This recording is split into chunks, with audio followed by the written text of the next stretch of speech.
هلا بالنسبة للسؤال اللي ذكرته حضرتك انه وارد تتوقف العملية، هذا امر وارد الحدوث، لكن ما في اي مؤشرات لحد الان انه فعلا العملية الان راح تتوقف، باعتبار انه تم الاتفاق على الاقل على يعني تحديد موعد الجلسة القادمة وجلستين اضافيات، وهناك تقريبا تلميح انه يكون في عمل لنهاية السنة. هذا جانب.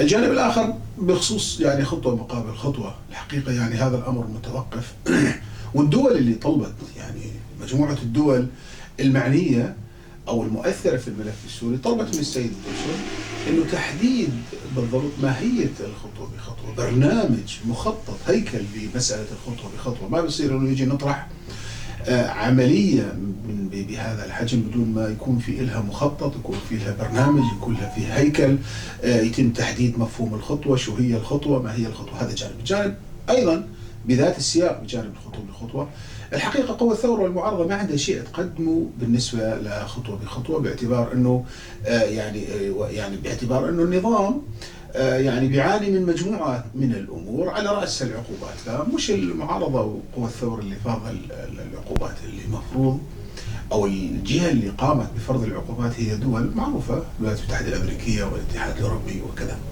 إذا ما باستطاعتهم إنه المعارضة يعني يقدموا شيء بخصوص خطوة بخطوة. جانب آخر يعني اللي هو إعادة اللاجئين، أيضا المعارضة لا تستطيع أن تفرض على اللاجئين العودة. يعني مثل ما بتعرف اللاجئين في ظروف أجبرتهم على الخروج، سواء النازحين أو اللاجئين، ويفترض أن يتم تأمين البيئة الآمنة للعودة الطوعية وإلى منازلهم التي هجروا من أجلها.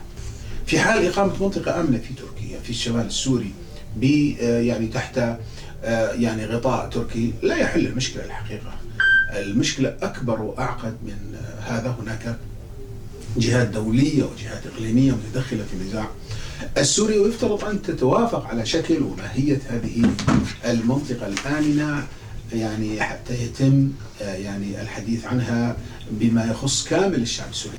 قيام الدولة التركية بخلق منطقة آمنة، هذا الأمر مختلف عن البيئة الآمنة، وبتصوري واعتقادي لا يمكن أن يحل المشكلة بشكل كامل، لأن موضوع اللجوء والنزوح أكبر من المنطقة الشمالية باعتباره يغطي كامل المساحة الجغرافية للدولة السورية.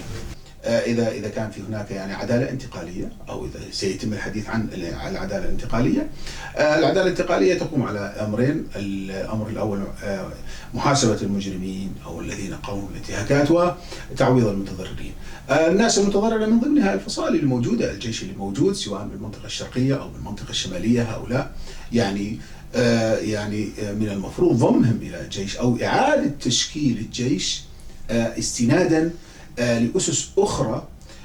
من ضمن هذه الأسس حسبان أن هذه الفصائل الموجودة هي السوريين، ويمكن إدراجهم بالجيش السوري القادم بصيغ مختلفة ممكن الاتفاق عليها. أما الأجهزة الأمنية فبإمكانهم الالتحاق بقوى الشرطة أو الأجهزة الأمنية القادمة بعد يعني ذهاب النظام، أو بعد الاتفاق السياسي وخلق سوريا الجديدة أو الجمهورية السورية الجديدة.